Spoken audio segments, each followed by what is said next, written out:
Hey everyone, and welcome back to History Simplified. Today, we're talking about that time when Mexico's revolution changed presidents faster than a streaming service cancels a beloved sci-fi show. Seriously, we're diving into a decade of pure, unadulterated chaos where alliances lasted about as long as a free trial subscription and the national motto might as well have been.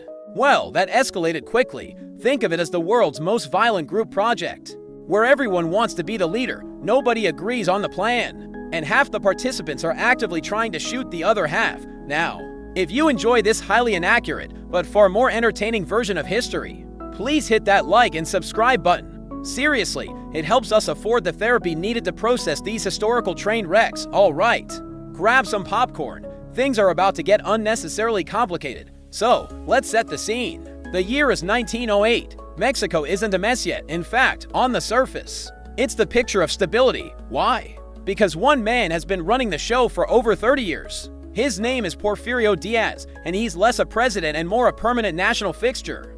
Like a monument that can have you rested, his reign, the Porfiriato, was all about three things: order, progress, and making sure all the money flowed to him, his friends, and any foreign investors willing to write a big enough check. He built railways, modernized mines, and slapped a coat of European architectural paint on Mexico City. It looked great on a postcard. Underneath that shiny veneer, however, Mexico was a pressure cooker. For the average citizen, progress meant their ancestral lands were being snapped up by massive haciendas, leaving them to work for starvation wages. Order meant any form of dissent was met with the business end of the rurals.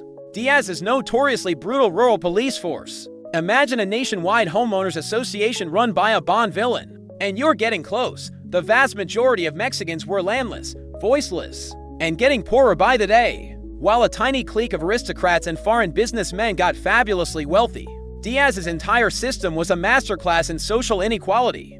A gilded cage where 99% of the population was stuck outside, looking in. Diaz, now pushing 80, was an old lion who'd forgotten what it was like to be hunted. He was so secure, so utterly convinced of his own indispensability, that he decided to do a little international PR. He wanted to show the world, particularly the United States, that Mexico wasn't some backwater dictatorship. It was a sophisticated, modernizing nation. A nation that just happened to be led by the same guy, without interruption, for 3 decades. So, he invites an American journalist, James Creelman, for a sit-down interview. This was his first mistake, and it was a big one. During the interview, feeling magnanimous and probably a little bored, Diaz drops a political bombshell. He tells Creelman that he believes Mexico, his beloved Mexico, is finally ready for democracy. He claims he welcomes an opposition party. He even states, with what one can only assume was a face straighter than a ruler, that he would not seek re-election in 1910. He said he'd be happy to guide the nation through its first real competitive election and then retire gracefully. It was a beautiful speech, inspiring, even, and it was a complete and utter lie. Let's break down the cause and effect chain that lit the revolutionary fire. The cause was pure hubris. Diaz wanted to look good for his American business partners, so he fed a journalist a fairy tale about democracy, assuming his grip on power was so absolute that his words were just harmless noise. The effect was that people actually believed him. Political hopefuls, long-suppressed idealists, and ambitious rivals read his words and thought, wait, did he just say the game is on? The interview was published, translated, and spread throughout Mexico like wildfire. For the first time in a generation, the possibility of change felt real. The consequence was that a mild-mannered, spiritualist rancher from a wealthy family decided to take the old dictator at his word, a man named Francisco Madero.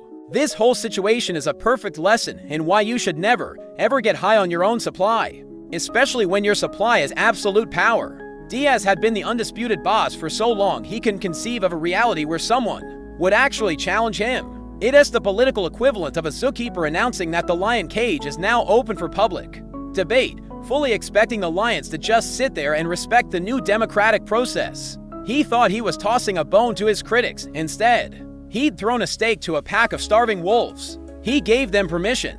He created the opening. The old man had no idea what he had just unleashed. He thought he was polishing his legacy, putting a final, democratic shine on his iron-fisted rule. He figured he'd allow a little political theater, let some opponent run a token campaign, and then rig the election as usual before graciously accepting another term. Business as usual. But the words were out, the idea was planted. Across Mexico, people who had known nothing but the Porfiriato began to look up and wonder.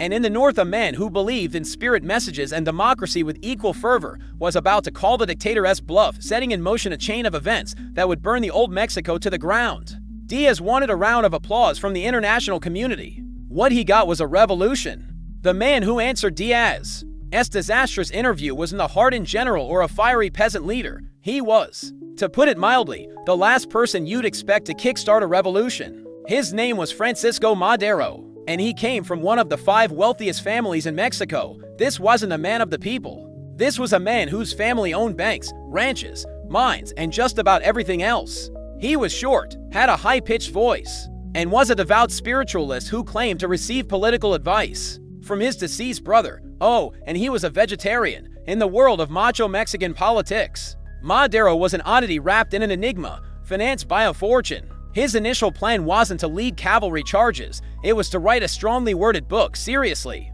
His book, The Presidential Succession in 1910, was a polite but firm critique of the whole one-man rules forever system. It was an instant bestseller not because it was revolutionary dynamite, but because it was the first time in a generation anyone had dared to publicly state the obvious. Madero argued for a simple, radical idea: effective suffrage, no re-election. He wasn't demanding a socialist paradise or the complete dismantling of the state. He just thought, maybe the country should try holding a real election for once. It was the most well-mannered call to action in revolutionary history. Buoyed by his book's success, Madero founded the Anti-Re-Electionist Party and actually started campaigning for president. This is where things get truly wild. Diaz, the old dictator, was initially amused. This little rich boy playing politician?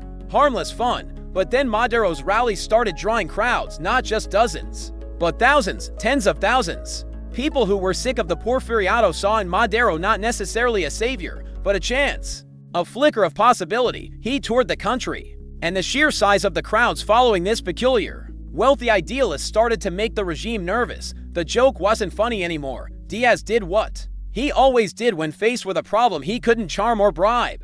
He used the stick. Just before the sham election of 1910, Madero was arrested on trumped-up charges of insulting the president and inciting a riot. He was thrown in jail in San Luis Potosi. The election went ahead as scheduled, and shocker Porfirio Diaz won in a landslide, supposedly securing over 99% of the vote. It was the kind of victory margin that screams, "I didn't even try to make this look real."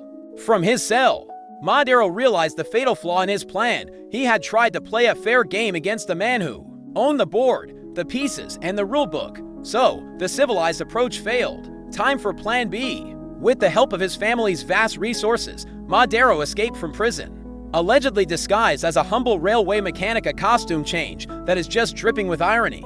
He made his way across the border to San Antonio, Texas. It was from there, in the safety of American exile, that the polite author finally became a revolutionary. He sat down and drafted the document that would give the impending chaos its name and purpose: the Plan of San Luis Potosi. This document was Madero in a nutshell, part legal argument, part idealistic dream, and ending with a shockingly specific call for violence. Here's the chain reaction Madero set off. Cause: having been illegally imprisoned by a dictator who stole an election, Madero concluded that peaceful, democratic means were utterly useless. The system was rigged beyond repair. Effect: he published his Plan of San Luis Potosi. The plan meticulously laid out the legal case for why the 1910 election was fraudulent. It declared Madero the legitimate provisional president. Then, in its most famous clause, it called upon the Mexican people to rise up in arms against the government. And it didn't just say rise up. Soon, it said rise up at 6 p.m. on Sunday, November 20th, 1910. He put a date and a time on it. He scheduled the revolution. Consequence: the revolution did not, in fact, begin promptly at 6 p.m. as ordered. Most of the coordinated uprisings were small, scattered, and easily crushed. Madero himself crossed the border expecting to lead a grand army and found about 25 guys waiting for him.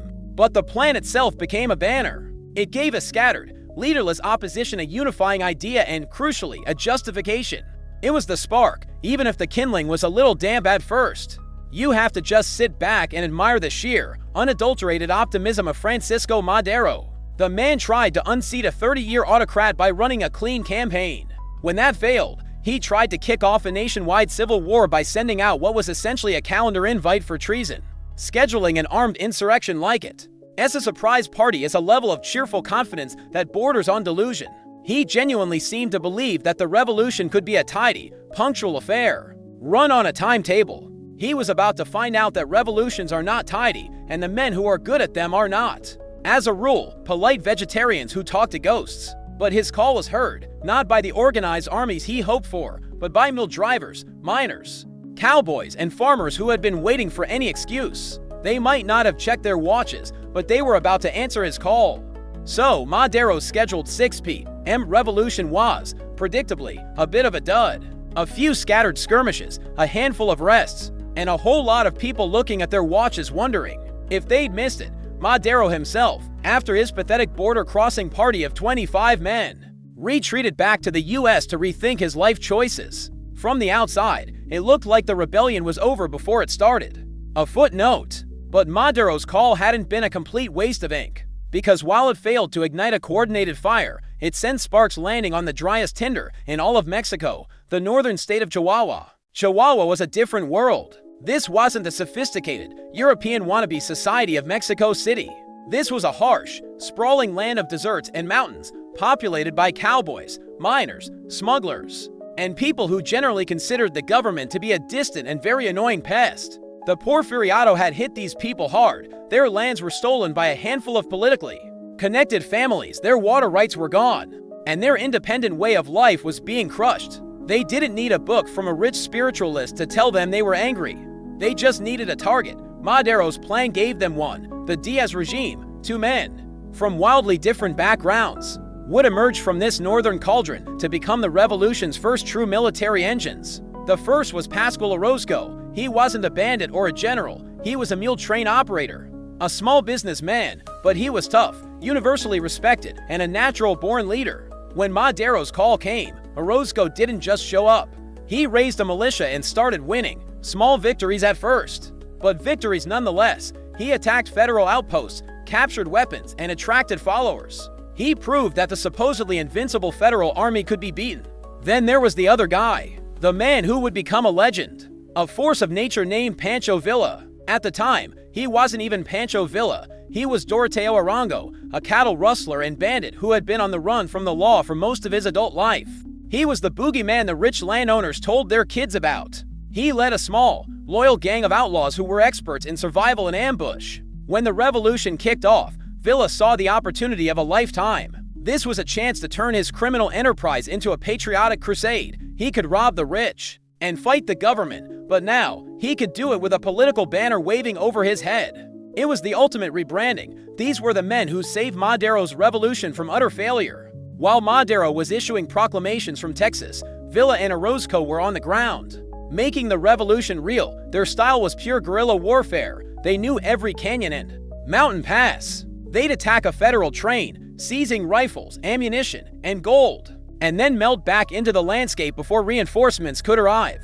They were brilliant horsemen, leading lightning-fast cavalry raids that the slow, conventional federal army simply couldn't counter. They were fighting on their home turf, and their ranks swelled with miners, farm hands, and cowboys who were eager to stick it to the regime. Let's trace the explosive chain reaction here. The cause was Madero's political call to arms, which, despite its practical failings, gave a sense of legitimacy and a common enemy to the deeply resentful population of northern Mexico. The effect was that local, charismatic leaders with pre-existing grievances like the respected merchant Orozco and the notorious bandit Villa leveraged this political cover to mobilize their own forces. They didn't wait for orders from Madero. They just started fighting. The consequence was that their immediate, practical military successes completely changed the game. They captured towns, defeated federal detachments, and showed thousands of undecided Mexicans that this rebellion was a viable threat, not just the fantasy of a rich idealist. It's the classic revolutionary partnership, isn't it? You've got the intellectual who provides the high-minded ideals and the political justification, and then you've got the guys who actually know how to throw a punch. Madero was the one who wrote the angry, viral blog post that got everyone fired up. Orozco and Villa were the guys who showed up at the corporate headquarters and started flipping over the tables. One provides the moral high ground, the other provides the results. Without Madero's plan, Villa and Orozco would have just been another pair of local rebels. Without Villa and Orozco, Madero would have been a forgotten historical punchline who tried to schedule a war together. They were a perfect storm. The brains in Texas and the muscle in Chihuahua were about to bring a 30-year-old dictatorship to its knees, while the North was exploding with the raw, chaotic energy of cowboys and bandits. A different kind of fire was being lit down south. This wasn't a sudden combustion. It was the eruption of a slow-burning ember that had been glowing for generations. To understand the Mexican Revolution, you have to understand it wasn't one single movement. It was a collection of regional grievances that finally boiled over at the same time. And in the southern state of Morelos, the grievance was simple, ancient, and absolute: land. Morelos was the opposite of Chihuahua. It was a lush, green, subtropical paradise, and for that reason, it was incredibly valuable. The state was dominated by a handful of enormous, hyper-modern sugar cane haciendas. These weren't just farms, they were industrial-scale agricultural empires. And over the decades of the Porfiriato, they had grown by doing one thing: swallowing the land of the peasant villages around them. This was a systematic, often legal-ish, but always brutal process. Village after village lost their communal fields, their forests, their water sources, the very basis of their existence. They went from being self-sufficient farmers to detritus laborers on the same land. Their ancestors had worked for centuries. The people of Morelos had tried to fight back the civilized way. They had ancient, colonial-era land titles written on parchment that proved their ownership. They spent years and fortunes in Diaz's corrupt courts, trying to get justice. And they lost every single time. The system was owned, top to bottom, by the sugar barons. So when Madero's call for revolution came, the people of Morelos heard something different. They didn't hear a call for effective suffrage, no re-election. That was abstract political jargon. What they heard was the cracking of the system that had been crushing them. They heard an opportunity. The man who would lead their fight was the polar opposite of Pancho Villa. His name was Emiliano Zapata. He was not a bandit. He was a sober, serious, and respected leader from the village of Ananaquilco. A gifted horseman and a small farmer, he had been elected by his neighbors to lead their legal defense of the village lands long before Madero was a household name. He was quiet, meticulous, and possessed an iron will. He wore a famously huge mustache and a look of permanent, stoic disapproval.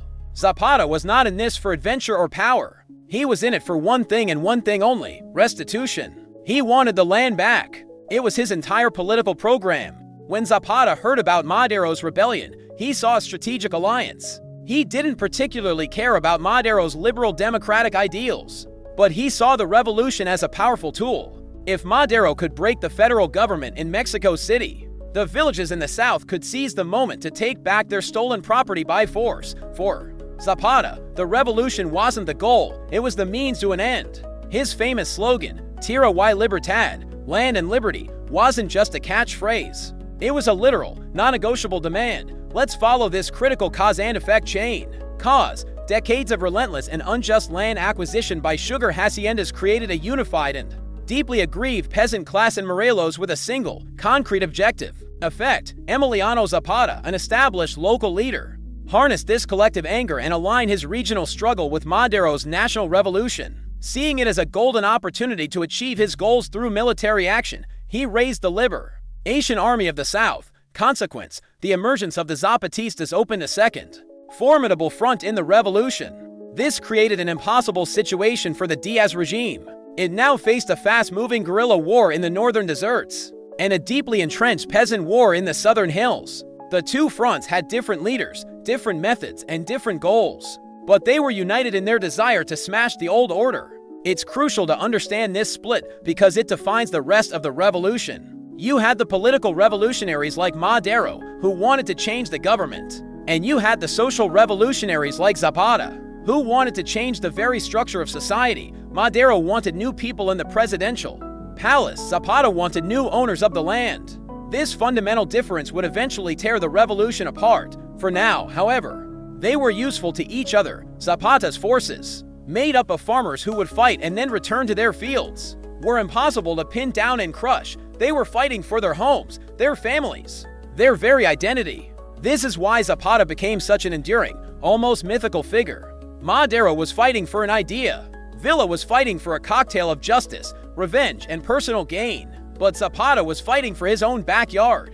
Literally. And history has proven time and again that there is no one more dangerous, more stubborn, or more willing to fight to the last man than someone defending their home. Diaz's army was about to learn that lesson the hard way. So now the Diaz regime is in an impossible position. It's playing a terrifying game of whack-a-mole on a national scale. Every time they send troops north to deal with Villa's lightning-fast raids, Zapata's forces pop up in the south and seize another town. Every time they shift their focus to crush the peasant rebellion in Morelos, Orozco and Villa capture a critical northern railway line. The Federal Army, once the fearsome instrument of Diaz's control, was proving to be a paper tiger. It was poorly led, filled with conscripted soldiers who would rather desert than die for an 80-year-old dictator, and it was being completely outmaneuvered. The tipping point came in the spring of 1911 at the border city of Ciudad Juarez, right across from El Paso, Texas. By this point, Madero had crossed back into Mexico to personally lead the revolution.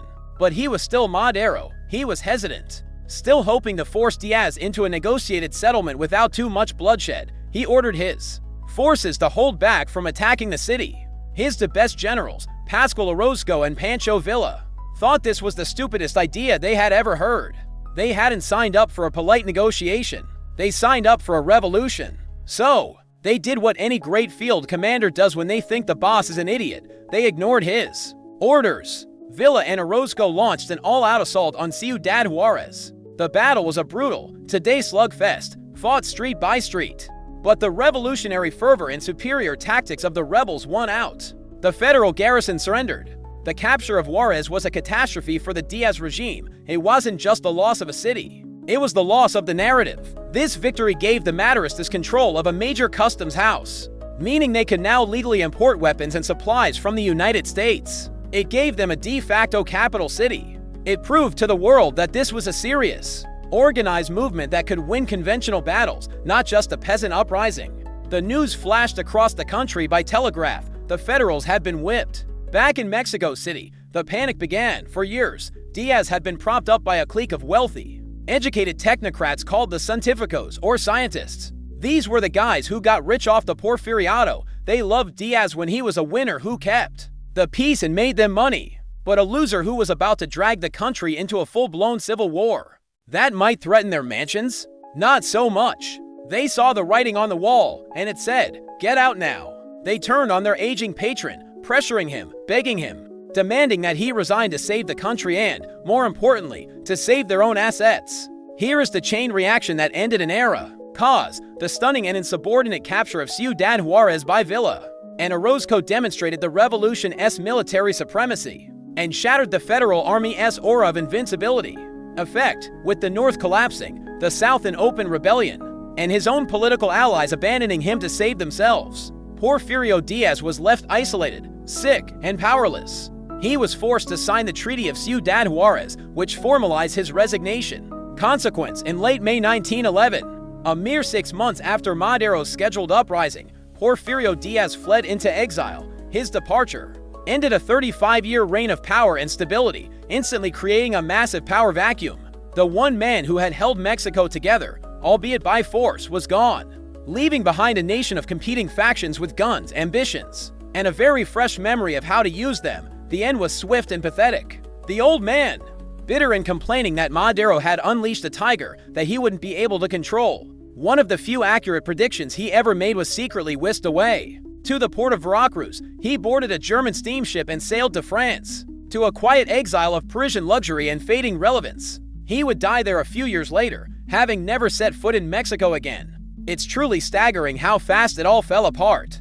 For 3.5 decades, Porfirio Diaz was Mexico. His power seemed absolute, geological, a fact of life. He was on the currency. His name was on the monuments. The system was built by him and for him. And then, in the span of half a year, it all evaporated. It is the ultimate lesson for every autocrat. Your regime looks indestructible right up, until the moment it isn't. It's like a cartoon character who has run off a cliff. The legs keep churning, suspended in midair, and everything seems fine. But the second they look down, gravity remembers it exists. The fall of Juarez was the moment Diaz looked down. The tiger was loose, and the man who thought he could ride it was about to get his turn in the cage. With the old dictator sailing for Paris, the stage was set for the hero's return in June of 1911. Francisco Madero entered Mexico City to a reception that would make a rock star blush. Hundreds of thousands of people packed the streets, cheering, throwing flowers, and shouting his name. They called him the Apostle of Democracy. Church bells rang, confetti flew. It was a single, beautiful moment of pure, undiluted hope. For the first time in a generation, the future of Mexico seemed bright. The revolution was over. The good guys had won. Everyone was going to live happily ever after. Right, wrong, so wrong. Madero's problem started before he even set foot in the presidential palace. In his rush to get Diaz out without a bloodbath in the capital, Madero had signed the Treaty of Ciudad Juarez, and in that treaty was a fatal compromise to ensure a peaceful transition. Madero agreed to leave the entire structure of the Porfirian state intact. Think about that. The corrupt state governors stayed, the crooked judges stayed, the powerful oligarchs kept their land, and most critically of all, the federal army, the very same army that had been fighting to kill him and his followers for months, was left in place. Under its old command structure, Madero effectively fired the CEO but kept the entire management team, the board of directors, and the armed security force that hated his guts. His plan, in essence, was to put a new, democratic head on the old, rotten, dictatorial body and hope for the best. His first act was to turn to the men who had actually won the war for him, Villa, Orozco, Zapata, and their thousands of followers, and tell them, "Great job, fellas, the revolution is a success. Now, please hand over all your guns and go home." From Madero's perspective, this made perfect sense. He was an idealist, a man of laws. With Diaz gone, the problem was solved. Now, everyone could use the ballot box and the courts to achieve their goals. This message went over about as well as a vegan sausage at a barbecue. Down south, Zapata met personally with Madero. The conversation, you can imagine, was tense. Zapata, ever practical, pointed out the obvious. "We fought to get our land back. Are you going to give it back?" Madero's response was a classic politician's non-answer. He urged patience. He told Zapata to disarm his men and put his faith in the new agrarian commissions that would be set up to study the problem. Zapata, who had seen his people lose in the courts for 50 years, knew a runaround when he saw one. For him, the guns were the only guarantee. He refused to disarm until the land was in the hands of the villages. The first cracks in the Revolutionary Alliance were already showing. Let's break down this catastrophic political blunder. Cause Madero, a true believer in the rule of law, compromises with the old regime to avoid more bloodshed, agreeing to preserve the federal army and the existing political structure. Effect, he demands that his own victorious revolutionary armies demobilize and trust the very system that had oppressed them for decades, while his enemies remain fully armed and in positions of power. Consequence, this act of supreme political naivete instantly alienates his most powerful military allies, who see it as a betrayal. It leaves him stranded, distrusted by the revolutionaries who put him in power, and utterly despised by the reactionary old guard he chose to preserve. He was a president with no real power base. By the time a proper election was held in October 1911, an election Madero won in a massive, legitimate landslide, he was already in an impossible position. He was the most popular man in Mexico, and also the most politically isolated. The revolutionaries felt cheated. The old guard, the Porfiristas, saw him as a weak, incompetent upstart who had unleashed chaos. The wealthy landowners, including some of his own family, were horrified by even his mildest talk of reform, and the American government, which had prized Diaz's stability, looked on with suspicion. It was the ultimate idealist tragedy. Madero fundamentally misunderstood what the revolution was about. He thought the goal was to get rid of a single man, Porfirio Diaz. He failed to grasp that for Zapata, Villa, and millions of others, the revolution wasn't about one man, it was about destroying a corrupt and predatory system. Madero won, then immediately handed the keys to the kingdom back to the people he had just defeated. He had successfully ridden the tiger all the way to the presidential palace, but now he was dismounting, turning his back, and asking it very politely not to eat him.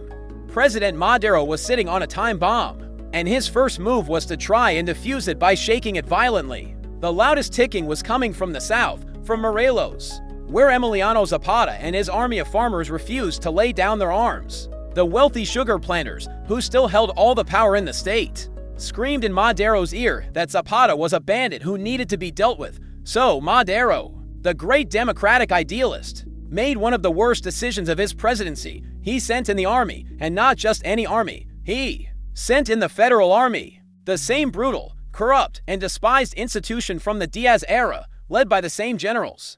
For the Zapatistas, this was the ultimate act of betrayal. The man they helped bring to power was now using the tyrant's own dogs of war to crush them. The federal soldiers swept through Morelos, burning villages, executing suspected rebels, and reimposing the old terror. Any last shred of hope that Madero was a true revolutionary evaporated in the smoke of those burning homes. He was no longer an ally who had lost his way. He was the enemy. Zapata's response was not a negotiation or a plea. It was a roar of defiance that he put down on paper. In November 1911, just 1 month after Madero's triumphant election, Zapata and his lieutenants gathered in the small town of Ayala and drafted their own plan for the revolution. It wasn't a call to arms, it was a declaration of total war against the system they now believed Madero represented. It was called the Plan of Ayala, and it was one of the most radical and important documents of the entire revolution. The Plan of Ayala was pure, uncut Zapatismo. It was furious, eloquent, and absolutely uncompromising. First, it officially denounced Francisco Madero as a traitor. It accused him of betraying the revolutionary principles, of allying himself with the scientificos and landowners, and of failing to deliver on any of his promises. It formally stripped him of his title as chief of the revolution and president of Mexico. In their eyes, his legitimacy was gone. The plan then went on to recognize Pascual Orozco, the hero of Juarez, as the new leader of the true revolution. That part would get awkward later, but at the time it showed they were looking for new allies. But the heart of the plan, the part that made it legendary, was its solution to the land problem. It wasn't a vague promise of commissions or studies, it was a clear, actionable program. Article 6 declared that all lands, forests, and waters usurped by the haciendas would be immediately returned to the villages that held the titles to them. No courts, no bureaucracy, just take it back. Article 7 went even further. It stated that 1/3 of all the massive haciendas in Mexico would be expropriated, with some compensation to be given to the villages and citizens who had no land at all. It was a direct assault on the economic foundation of old Mexico. Let's follow this world-changing cause and effect chain. Cause: President Madero makes the catastrophic decision to use the hated federal army to violently suppress his former Zapatista allies in Morelos. Effect: feeling utterly betrayed and seeing that the new government is just the old tyranny with a new face. Zapata and his followers issue the Plan of Ayala, a document that formally renounces Madero and lays out a clear radical program for land redistribution. Consequence: this plan transforms the Zapatista movement into a fully independent, ideologically coherent revolutionary force. It severs all possible ties with the Madero government, guarantees a permanent state of war in the South, and creates a powerful social doctrine that would influence Mexican politics for the next century. It's impossible to overstate how important this document was. Madero's Plan of San Luis Potosi was a political document. It was about who should sit in the president's chair. The Plan of Ayala was a social document. It was about who should own the country itself. It gave the Zapatistas their Bible. From this point on, they weren't just fighting against Madero or the federal army. They were fighting for the Plan of Ayala. It was their singular, non-negotiable goal. Their fight now had a sacred text. This was the moment the revolution fractured for good. Madero and Zapata were speaking to completely different languages. Madero, the wealthy liberal, was talking about the abstract architecture of democracy, elections, institutions, laws. Zapata, the peasant leader, was talking about the foundations of life: land, water, food, survival. Madero wanted to remodel the house. Zapata wanted to tear it down to the foundations and rebuild it from the ground up. A collision wasn't just likely, it was baked into their very worldviews. The Plan of Ayala was the sound of that collision. The official noticed that this wasn't a disagreement among friends anymore. It was a fight to the death over the very soul of Mexico. While Zapata was busy drafting his declaration of ideological war in the South, Madero's problems were multiplying. It turned out Zapata was the only former friend who felt betrayed and wasn't afraid to start another war over it. The fire was spreading back to where it all began, the North, and the man lighting the match was none other than the revolution's first great military hero, Pascual Orozco, the very man Zapata had just nominated to lead the true revolution. Orozco's beef with Madero was a toxic cocktail of wounded pride, legitimate social grievances, and shady financial backing. First, the pride. Orozco was the man who had delivered the early victories. He, along with Villa, had captured Ciudad Juarez and handed Madero the presidency on a silver platter. He was popular, charismatic, and ambitious. He expected to be rewarded with a top-tier post, like Minister of War or at least governor of his home state of Chihuahua. Instead, Madero offered him the command of the local rural police. It was a slap in the face. Orozco went from being a revolutionary general to being offered a glorified sheriff's badge. But it wasn't just ego. Orozco's followers, the tough veterans of the Northern Campaign, had their own demands. They had fought for more than just a new president. They wanted real social change, better wages, the right to unionize, an end to the abusive company stores, and a fair shake at getting their own land. Madero's government, filled with conservative landowners, was dragging its feet on all of it. The pressure on Orozco from his own men was immense. They were looking at him and asking, "Pascual, we won. Why is nothing changing?" Then came the third ingredient, money, a lot of it. The powerful conservative elites of Chihuahua, the Terrazas Creole clan, who had practically owned the state under Diaz, despised Madero.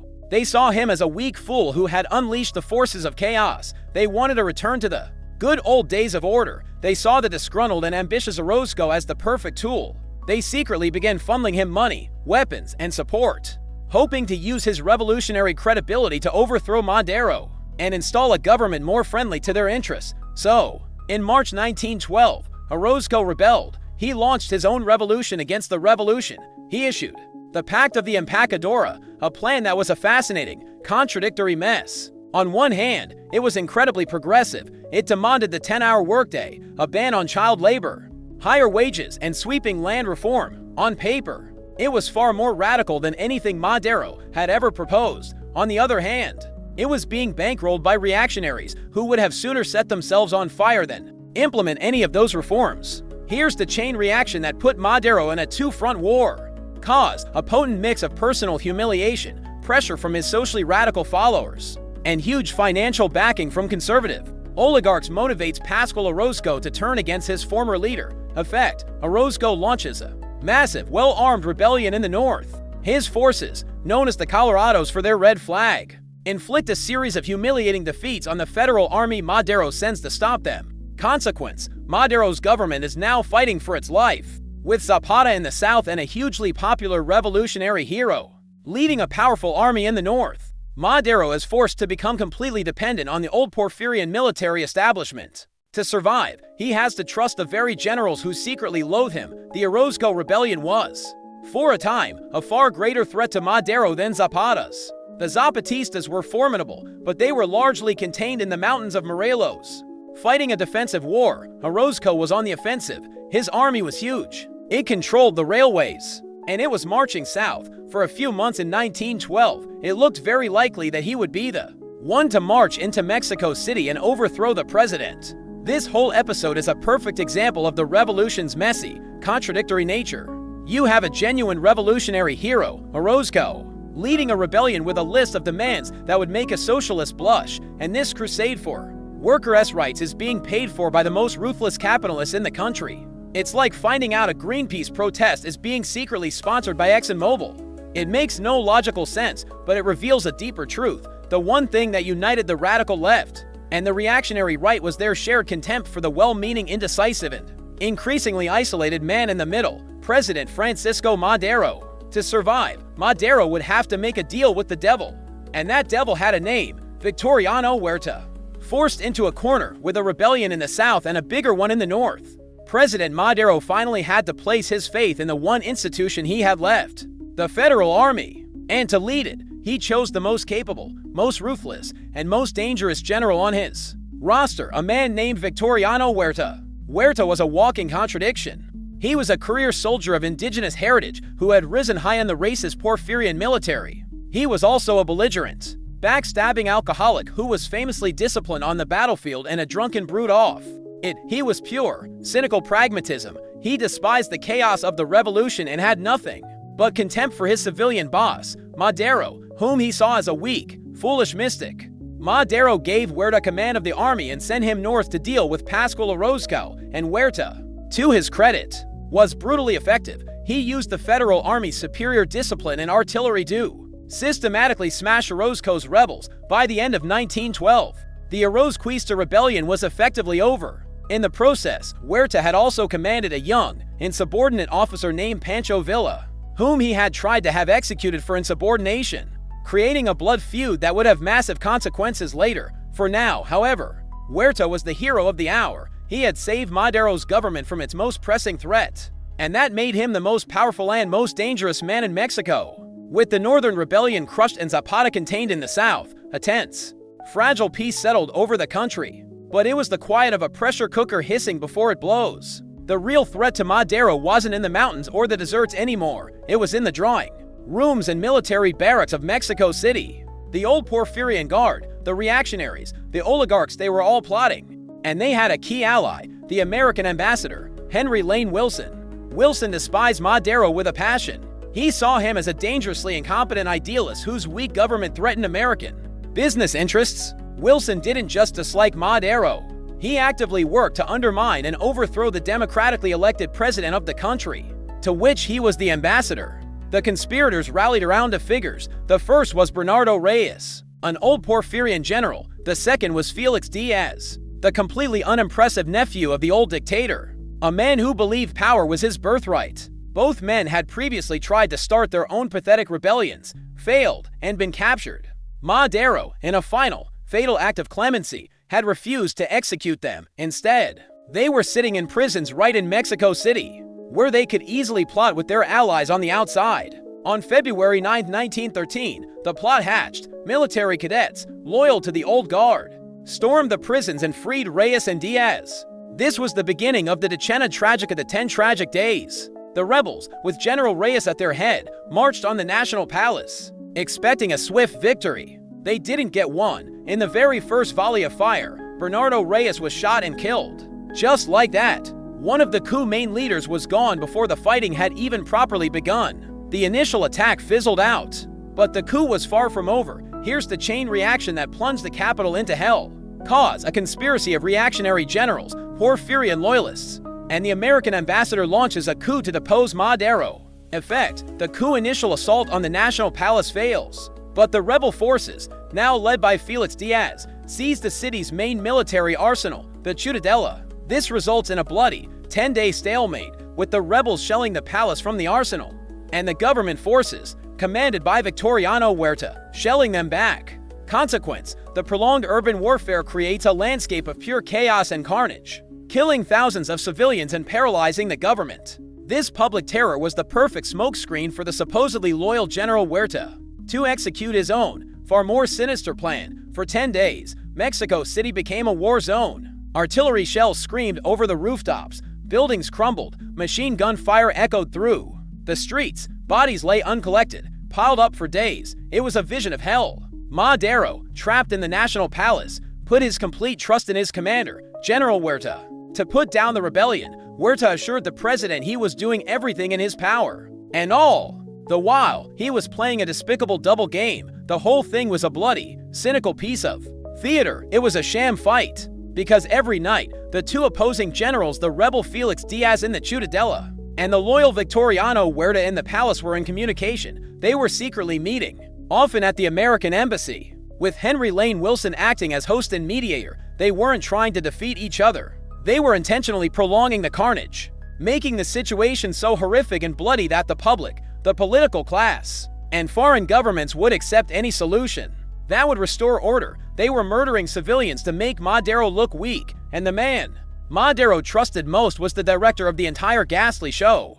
After 10 days of manufactured chaos, the city was terrified, Madero's government was paralyzed, and the stage was set for the final act of the betrayal. General Huerta decided the public was sufficiently broken and it was time to pull the trigger on his plan. He made his move with cold, efficient brutality. First, he had Madero's brother and most trusted advisor, Gustavo, arrested during a lunch meeting, while Gustavo was being taken away to be tortured and murdered by Felix Diaz's men. Huerta's troops moved in on the National Palace. They entered the president's office and arrested President Madero and his vice president, Jose Maria Pino Suarez. The watchdog had devoured the master, with the president now as prisoner. Huerta, Felix Diaz, and the gleeful American ambassador Henry Lane Wilson gathered at the U.S. Embassy to carve up the country. This meeting is one of the most shameful moments in the history of American diplomacy. They popped champagne, slapped each other on the back, and drafted an agreement literally called the Pact of the Embassy. It laid out the New World Order. Victoriano Huerta would become the provisional president, tasked with restoring order. Felix Diaz, the dictator's nephew, would be the consensus candidate in a future, totally not rigged election, which Huerta promised to support. It was a backroom deal signed on foreign soil to legitimize a military coup. This is worth pausing on, because the audacity is breathtaking. The official representative of the United States government hosted a party to celebrate the overthrow of the democratically elected president he was supposed to be working with. This wasn't just diplomatic malpractice, this was a mob sit-down with flags and national anthems. It's like finding out the referee in a championship game was secretly coaching the other team, and they all went out for drinks at halftime to plan their second half strategy. Ambassador Wilson wasn't just an observer, he was a co-conspirator. Now Huerta had the power, but he needed a thin, flimsy little cloak of legality to wear over his blood-soaked uniform. First step, get Madero to resign. He sent a delegation to the imprisoned president and vice president with a simple offer. Sign these letters of resignation, and you and your families will be granted safe passage to Cuba, into exile. Your lives will be spared. Madero, a man who still clung to a belief in legalities and a desperate hope of saving his family, agreed. He and Pino Suarez signed the documents. They had just signed their own death warrants. What followed was one of the most cynical and farcical displays of political theater in history. The signed resignations were taken to the Mexican Congress, which was surrounded by Huerta soldiers to ensure everyone voted correctly. With Madero officially out, the presidency, according to the Constitution, passed to the Minister of Foreign Relations, a man named Pedro Lascurain. So, Lascurain was sworn in as the president of Mexico. He holds the world record for the shortest presidency. It lasted for about 45 minutes. Here's the chain reaction of this perfectly legal, utterly illegitimate seizure of power. Cause, having arrested the president, Huerta leverages the Pact of the Embassy to solidify his political position, and then coerces Madero into resigning with the false promise of safe exile. Effect, Huerta's cronies in Congress accept the resignation. The presidency legally passes to Foreign Minister Pedro Lascurain. In his one and only act, President Lascurain appoints Victoriano Huerta as Minister of the Interior, the next position in the line of succession. Lascurain then immediately resigns. Consequence, having been president for less than an hour, Lascurain's resignation legally elevates his newly appointed Interior Minister, Victoriano Huerta, to the presidency of Mexico. The entire transfer of power followed the letter of the Constitution.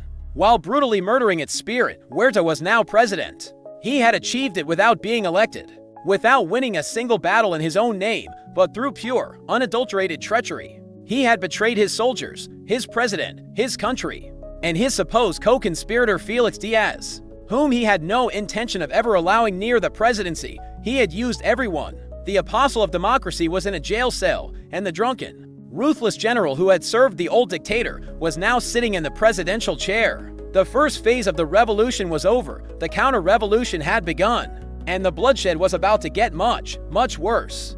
Victoriano Huerta was now the president, but he still had one loose end to tie up. The man he had overthrown, Francisco Madero, was still alive, locked away under military guard. The deal, the one Madero had signed away his presidency for, was a promise of safe passage into exile. Huerta had even given his word of honor as a soldier that Madero and his family would be unharmed and put on a ship to Cuba. That word of honor lasted exactly as long as it was convenient for him. In the first few days of his new regime, Huerta and his cabinet of military hardliners debated what to do. To them, a living Madero was a torch waiting to be lit. Even in exile, he could be a rallying cry, a symbol for a counter-revolution. He was the legitimately elected president, after all. And that was a dangerous kind of legitimacy to have floating around. The American ambassador, Henry Lane Wilson, ever the helpful co-conspirator, reportedly made it known that the United States government would understand if Madero just happened to disappear. It was the diplomatic equivalent of a mob boss saying, "It'd be a shame if something happened to him." It was a green light. The decision was made. On the cold night of February 22, 1913, just 4 days after his arrest, guards came for Madero and his vice president, Pino Suarez. They were told they were being transferred from the National Palace to the more secure Lecumberri Penitentiary.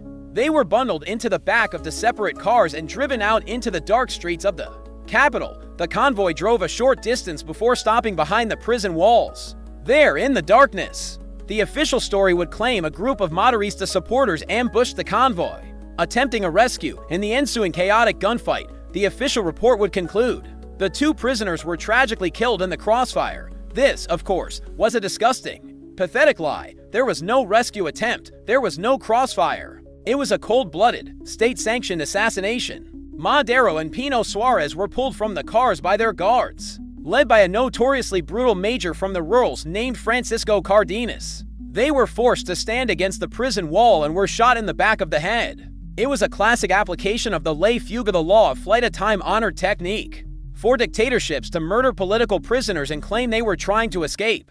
To make the cover story look remotely plausible, the assassins then fired their guns into the cars to create bullet holes, staging their phony gun battle after the fact. Here is the chain reaction that created a martyr. Cause: Victoriano Huerta and his advisors, viewing the living Madero as a potent political threat, and with the tacit encouragement of the American ambassador, decide to eliminate him permanently. Effect: they break their promise of safe exile and have Madero and Pino Suarez assassinated in a staged encounter, inventing a cover story about a failed rescue attempt. Consequence: this brutal and cynical act of murder instantly transforms Madero from a flawed and ineffective president into a powerful political martyr. The assassination horrifies the nation, obliterates any pretense of Huerta's legitimacy, and provides a clear, unifying moral cause for a new, even larger, and far bloodier phase of the revolution to begin. Huerta thought he was solving a problem.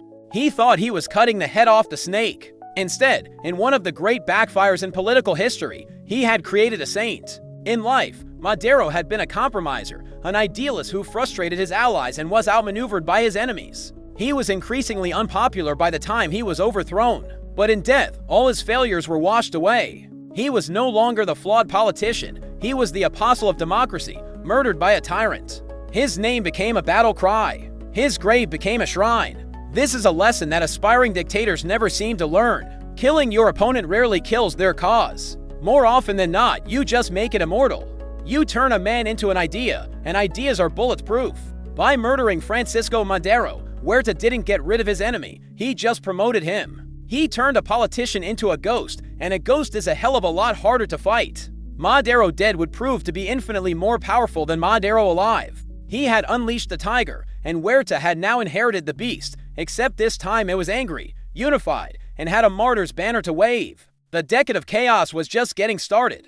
Huerta's murder of Madero was meant to be the final, decisive act that would cement his power and end the revolution. Instead, it was the starter pistol for the main event. The news of the assassination didn't cow the nation into submission. It sent a shockwave of pure rage across the country. This wasn't a political dispute anymore. This was a crime. Huerta wasn't the president. He was a usurper and a murderer. Almost overnight, men who had been Madero's enemies, who had been fighting against him and each other, suddenly found themselves on the same side.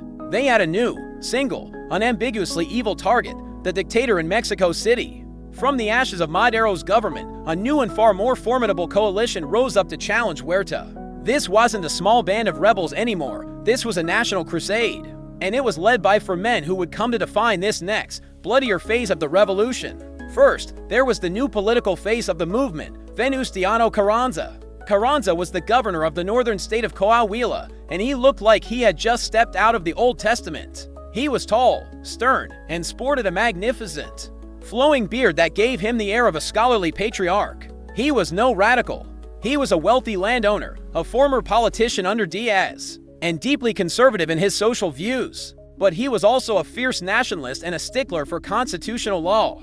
For Carranza, Huerta's coup was an unforgivable crime against the legal order of Mexico. He refused to recognize the new government and declared himself in rebellion. Next came the military genius, Alvaro Obregón, from the neighboring state of Sonora. Obregón was a humble chickpea, farmer and inventor. He had no formal military training, but he possessed an almost supernatural talent for warfare. He was pragmatic, endlessly resourceful, a brilliant organizer, and had a photographic memory. He was the opposite of the wild, impulsive Villa. Obregón was a modern general who studied his enemies, understood logistics, and saw the battlefield like a chessboard. He raised the army of Sonora and allied himself with Carranza, quickly becoming his most effective commander. Then there was the whirlwind himself, Pancho Villa. After Huerta had tried to have him executed, Villa had escaped prison and fled to Texas. When he heard that Huerta had murdered Madero, the man who had personally intervened to save his life, Villa's grief turned into vengeful fury. He crossed the Rio Grande back into Mexico with just 8 men, but through his incredible charisma, his Robin Hood reputation, and his sheer force of will, he rebuilt his army in a matter of months. His legendary Division of the North would become the largest, most powerful, and most feared fighting force in the Americas. A revolutionary juggernaut, thousands of strong. And finally, down south, there was Emiliano Zapata. Zapata had been fighting Madero for over a year. He had called him a traitor,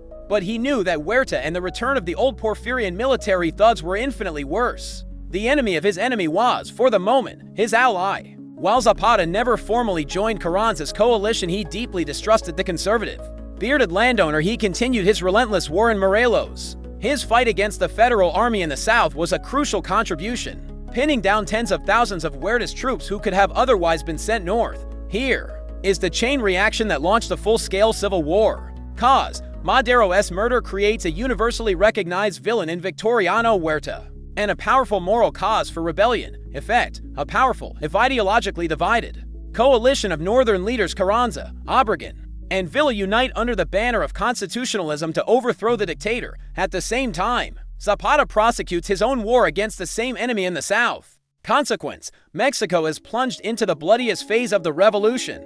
It becomes a war of armies, a clash of titans, with the massive revolutionary forces of the north and south systematically closing in on Huerta's federal government in the center to give his movement a legal footing. Carranza issued the Plan of Guadalupe. Unlike the other revolutionary plans, it was brutally simple. It contained 0 promises of social reform, no land for the landless, no rights for workers. It had 3 points. 1. We don't recognize Victoriano Huerta. 2. Our army is called the Constitutionalist Army. 3. Venustiano Carranza is the first chief of that army. That's it. It was a purely political document, a laser-focused mission statement: get rid of Huerta.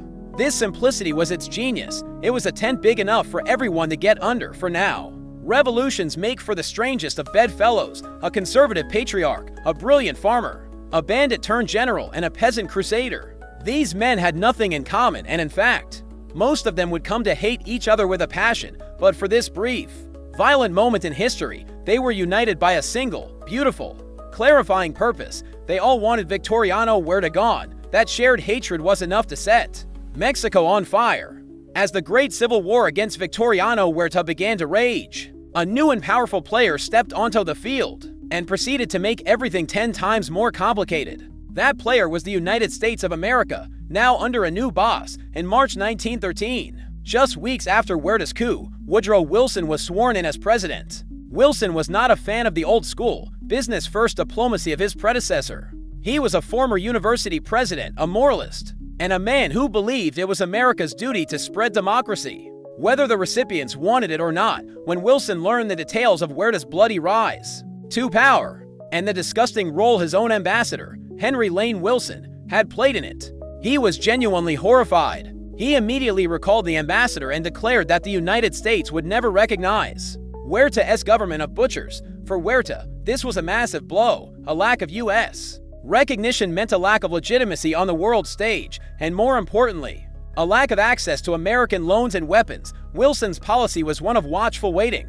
a strategy of applying diplomatic pressure in the hopes that Huerta's regime would simply collapse under its own weight. But watchful waiting soon turned into impatient meddling. Wilson wanted Huerta gone, and he was getting tired of waiting. All he needed was an excuse, a pretext to intervene more directly. In April 1914, Huerta's government stupidly handed him one on a silver platter. It all started with a trivial incident in the port city of Tampico. A few American sailors from the USS Dolphin went ashore to buy gasoline. They were mistakenly arrested by a local federal officer and detained for about an hour before being released with a full apology from the commanding general. That should have been the end of it. It was not. The American admiral in charge, feeling his national honor had been slighted, demanded more than a simple apology. He demanded that the Mexican army give a formal 21-gun salute to the American flag. Huerta, ever the belligerent nationalist, refused. He would not be seen bowing to American pressure.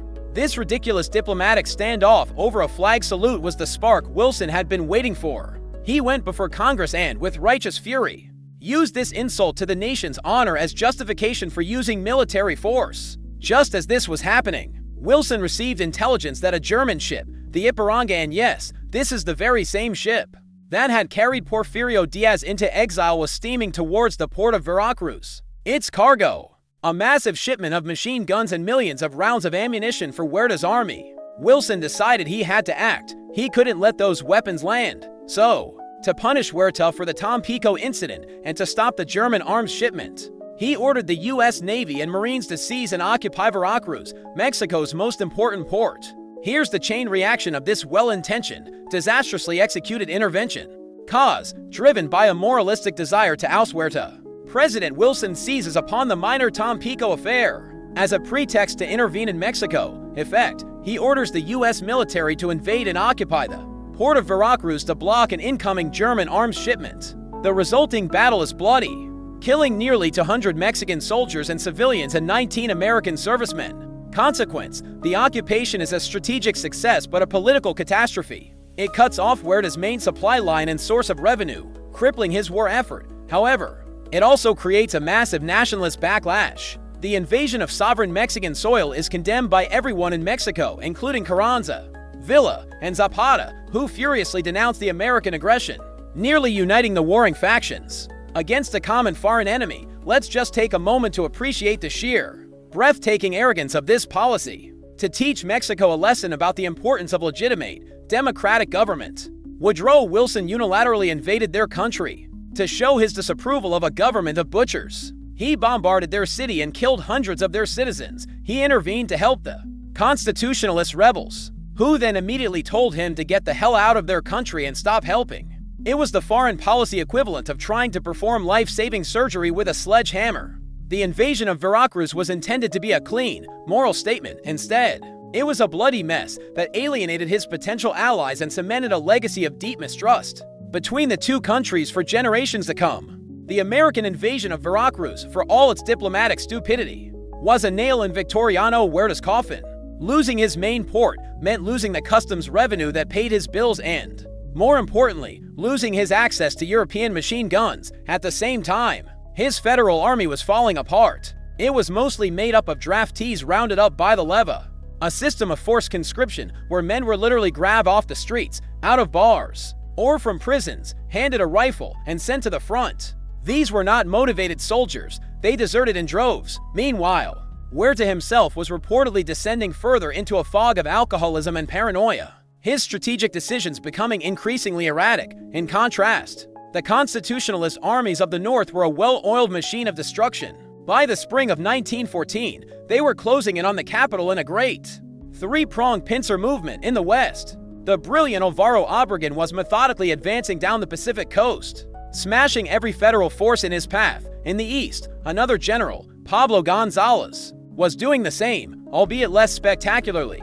But the main event, the Great Northern Juggernaut, was Pancho Villa's Division of the North, storming down the Central Railway line straight for the heart of Mexico.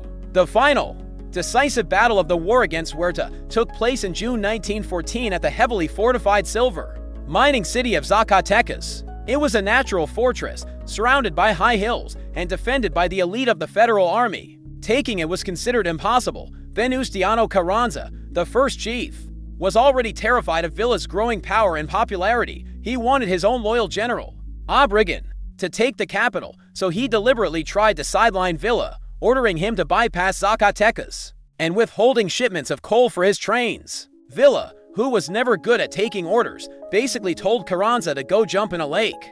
In an act of open defiance, he resigned his command, which his officers refused to accept. They pledged their loyalty to Villa alone, so Villa, now in open insubordination to his supposed boss, turned his entire army towards Zacatecas. The Battle of Zacatecas was the single bloodiest engagement of the revolution. Villa threw his entire force, some 20,000 men, in a massive, coordinated assault against the federal positions. His artillery pounded the hills, and then his infantry and cavalry charged up the slopes in relentless human waves. The fighting was savage, but by the end of the day, the Division of the North had achieved the impossible. They had utterly annihilated the federal garrison. It wasn't just a defeat, it was an obliteration. The spine of the federal army was shattered on the hills of Zacatecas. The road to Mexico City was now wide open. This is the chain reaction that brought down the dictator. Cause, the devastating combination of having his main port and supply line cut off by the U.S. and having the core of his professional army completely destroyed by Pancho Villa at the Battle of Zacatecas leaves Huerta militarily broken and financially bankrupt. Effect, with 3 unstoppable revolutionary armies converging on Mexico City and his own government collapsing, Huerta finally accepts the inevitability of his defeat. He resigns the presidency. In July 1914, consequence, Huerta flees into exile, causing the complete dissolution of his government and the federal army. This leaves the victorious constitutionalist factions as the undisputed masters of Mexico, but it also removes the one common enemy that held their fragile alliance together, immediately turning their internal rivalries into the next major conflict. The end came, as it so often did, with a trip to the coast. A month after his army was wiped out at Zacatecas, Victoriano Huerta gave a bitter, rambling resignation speech to Congress, blaming Woodrow Wilson and the United States for all his problems. He then looted the treasury, packed his bags, and made a run for it. And in a detail almost perfect for history, he was whisked away from Mexico on a German warship, the cruiser Dresden. It's almost a script at this point, isn't it? A Mexican dictator is overthrown in a violent revolution and escapes via Veracruz on a German boat. First Diaz on the Ipiranga, now Huerta on the Dresden. The usurper was gone. The government of butchers had collapsed. The good guys had won again. The problem, of course, was that the good guys included a stubborn conservative patriarch, a pragmatic military genius, and a hot-headed social bandit who were already in a Cold War with each other over who got to sit in the big chair. They had united to kill the monster, but now they had to decide who got to carve up the corpse. The dictator was gone, the federal army had evaporated, and the victorious revolutionaries marched into Mexico City in August 1914. Alvaro Obregón, Carranza's top general, led the way, securing the capital. A few days later, the first chief himself, Venustiano Carranza, made his grand entrance, stroking his magnificent beard and preparing to assume the presidency. It should have been a moment of triumph and unity. It was anything but. The air was thick with tension. One very important person was missing from the victory parade, Pancho Villa. Carranza had made sure of that, deliberately denying his rivals' trains the coal they needed to reach the capital first. The alliance that had defeated Huerta didn't even survive long enough to have a proper victory party. With their common enemy gone, the deep, fundamental cracks in the coalition instantly fractured into a gaping chasm. This wasn't just a squabble between ambitious generals, it was a clash over the very meaning of the revolution. On one side, you had Venustiano Carranza and his followers, who became known as the Constitutionalists. Carranza was a political revolutionary.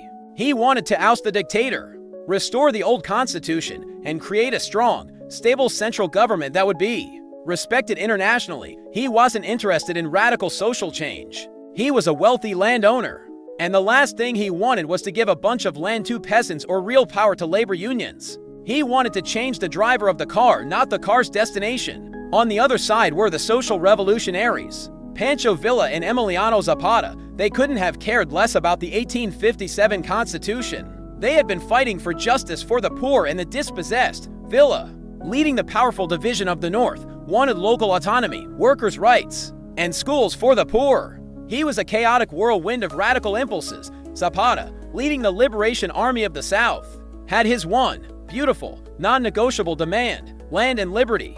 He wanted the villages to get their ancestral lands back, as promised in his Plan of Ayala. To them, Carranza was just another arrogant aristocrat from the ruling class, a new Porfirio Diaz with a better beard. Carranza did nothing to soothe these tensions. In fact, he stomped on the gas pedal. He immediately set himself up in the National Palace and started acting like the undisputed master of Mexico. He issued decrees, appointed his own loyalists to key positions, and completely ignored the other revolutionary leaders who had, actually won the war. He publicly dismissed Zapata as a common bandit and treated Villa with unconcealed contempt. He made it perfectly, painfully clear that in his new government, there would be no room for radical peasant armies or their charismatic, unpredictable leaders. This is the chain reaction that started the next civil war. Cause, the removal of their common enemy, Huerta, exposes the irreconcilable ideological divide between Carranza's conservative political faction and the radical social revolutionary factions of Villa and Zapata. Effect, Carranza's arrogant and unilateral attempt to seize control of the government, while completely ignoring the demands of his powerful allies, forces Villa and Zapata to formally renounce his leadership. Consequence, the victorious revolutionary movement shatters into two hostile camps.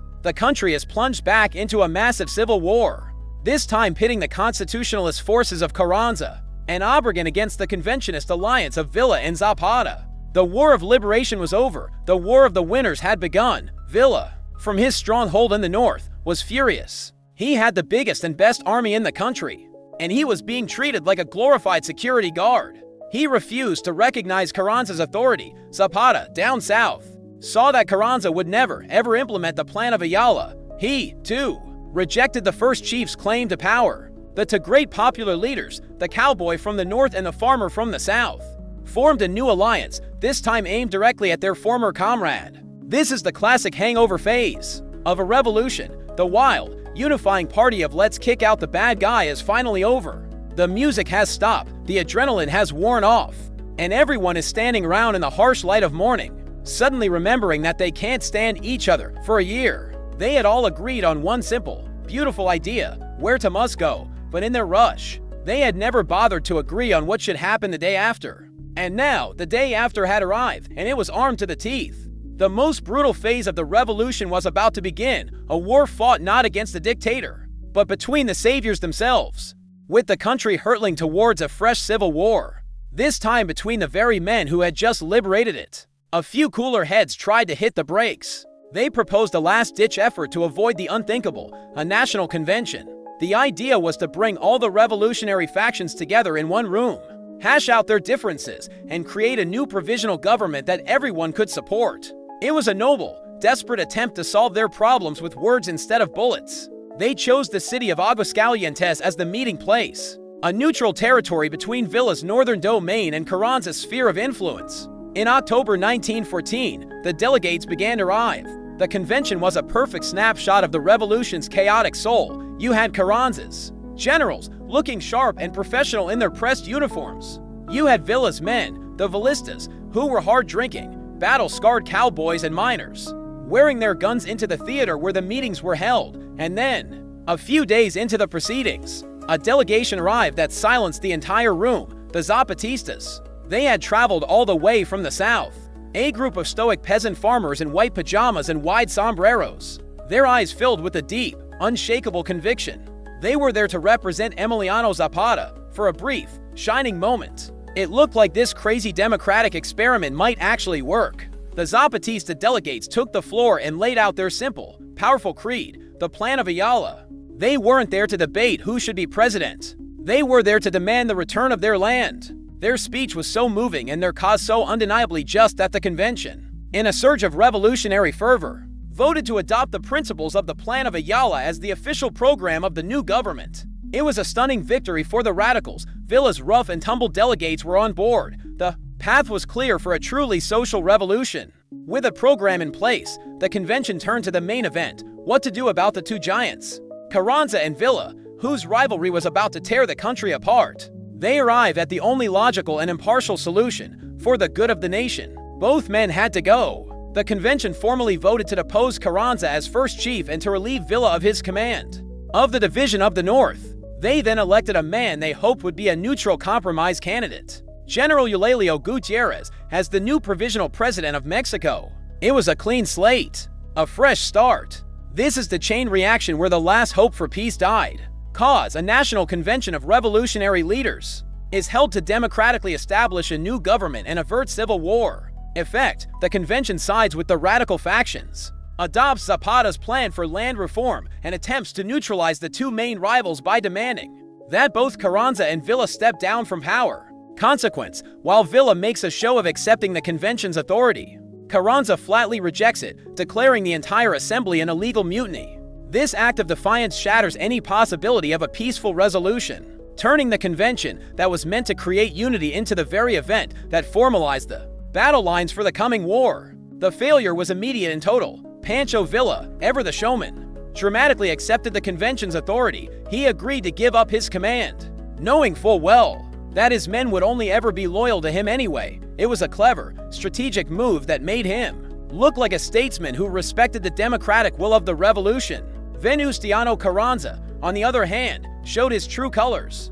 He was a man who believed in laws and constitutions, but only when they confirmed he was in charge. The moment the Democratic body voted against him, he threw a fit. He was furious. From his headquarters, he denounced the Convention of Aguascalientes as an illegal gathering of bandits and traitors. He refused to recognize President Gutierrez. He branded Villa and Zapata as outlaws. He ordered his general, Alvaro Obregón, and all loyal constitutionalist delegates to withdraw immediately. The Convention of Aguascalientes was the revolution's one fleeting chance to choose democracy over violence. It was messy, it was loud, and it was chaotic.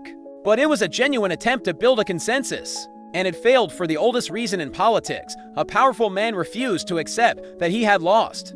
By rejecting the authority of the convention, Carranza single-handedly slammed the door on peace and kicked open the gates to hell. The war was on. The conventionists, now with a president and a radical social program, versus the constitutionalists, led by the man who would rather rule a graveyard than be a citizen in a democracy. He didn't control. With the Convention of Aguascalientes officially declaring him a rebel, Venustiano Carranza found himself in a very tight spot. The combined armies of Pancho Villa in the north and Emiliano Zapata in the south were vastly more powerful than his own.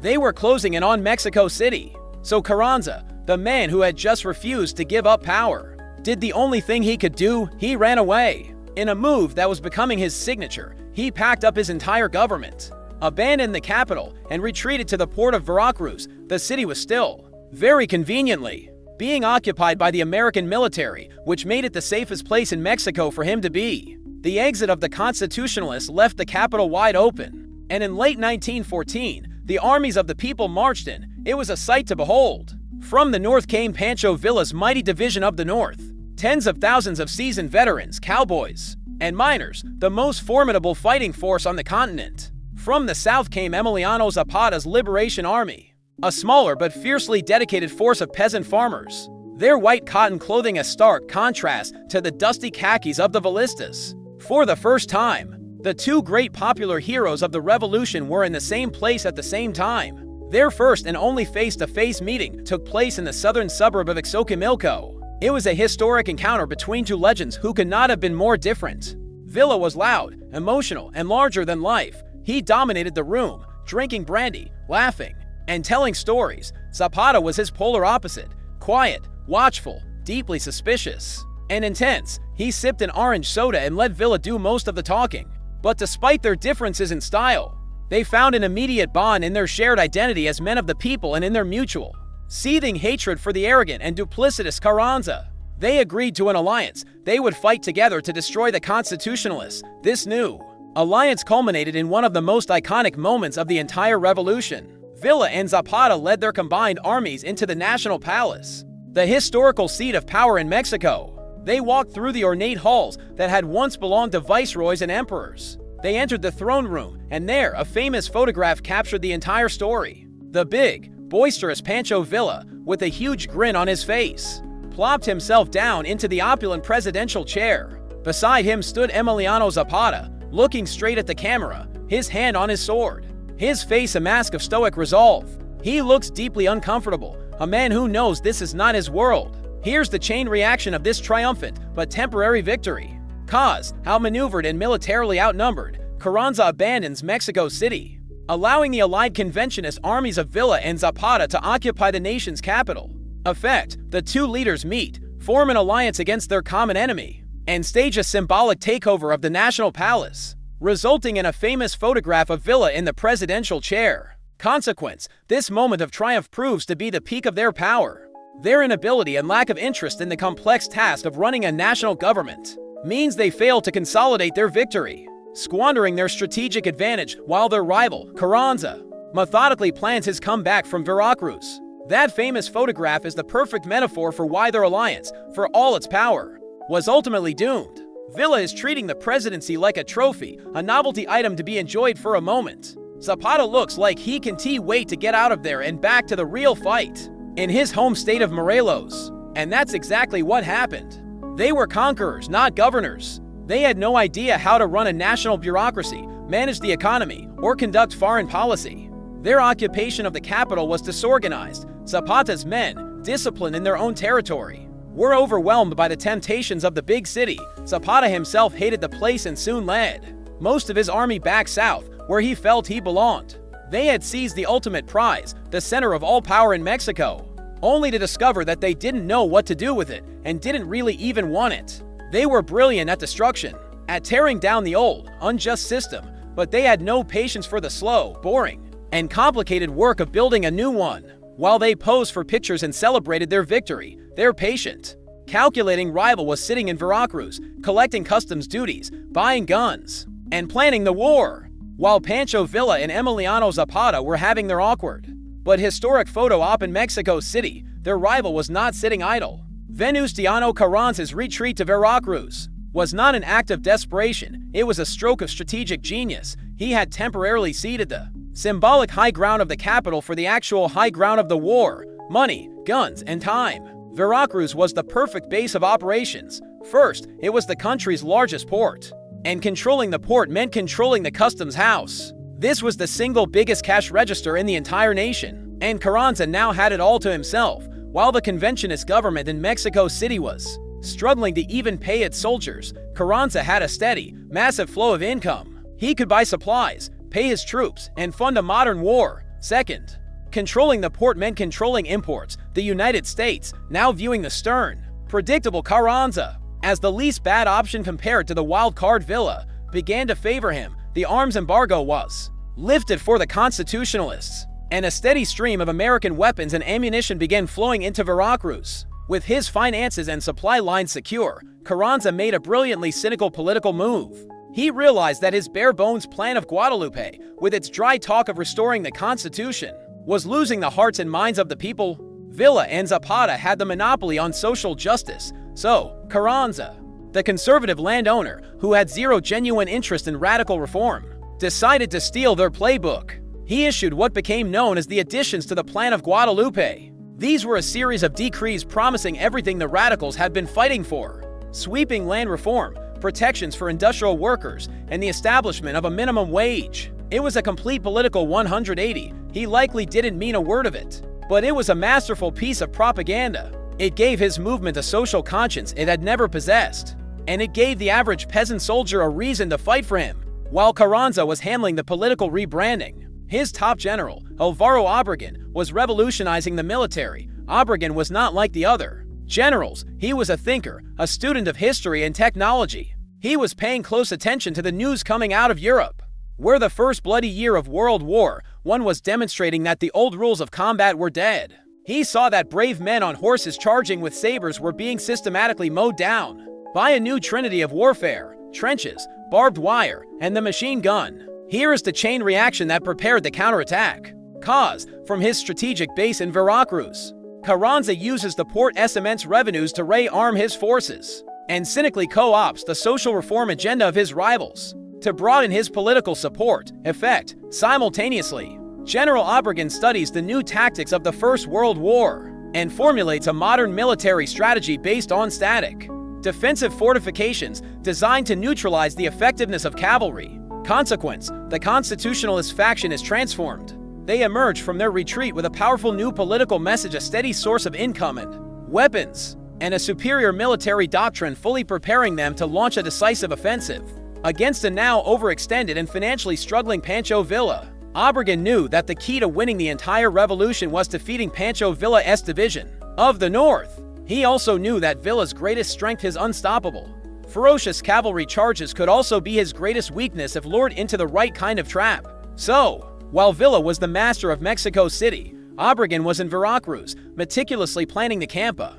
That would destroy him. He wasn't going to fight Villa on Villa's terms. He would find a wide, flat plain, dig in, string up miles of barbed wire, set up his machine gun nest, and wait. He was going to let the greatest offensive force in Mexico crash against an immovable object. It's a perfect contrast in strategies. Villa and Zapata, the men of action, had won the prize but had no plan for what to do next. Carranza and Obregón, the calculating planners, had lost the prize but had a detailed, step-by-step plan for how to win it back and hold it for good. The conventionists were celebrating their victory in the capital. The constitutionalists were running the world's most effective war seminar on a beach. The decisive showdown was coming, and one side was bringing a cavalry charge to a machine gun fight. By the beginning of 1915, the phony war was over. Alvaro Obregón, his army rearmed, retrained, and filled with a new political purpose thanks to Carranza's cynical promises, marched out of Veracruz. He was going hunting for the biggest game in Mexico, Pancho Villa, who had finally abandoned the pointless occupation of Mexico City, roared north to meet the challenge. He was the undisputed master of northern and central Mexico, the hero of the people, and the commander of the most powerful army in the country. He was confident, bordering on arrogant. He had never lost a major battle. This, everyone knew, was the showdown that would decide the future of the revolution. Obregon, the calculating chickpea farmer, had no intention of fighting a fair fight. He was not interested in a heroic duel on the open plains. His entire strategy, developed during his beach vacation in Veracruz, was to pick the battlefield, prepare it, and let Villa's greatest strength become his fatal weakness. He marched his army into the vast, flat plains of the Baguio region and stopped near the city of Celaya. The terrain was perfect for a cavalry charge, and that's exactly why he chose it. He knew Villa, the ultimate cavalryman, would not be able to resist the temptation.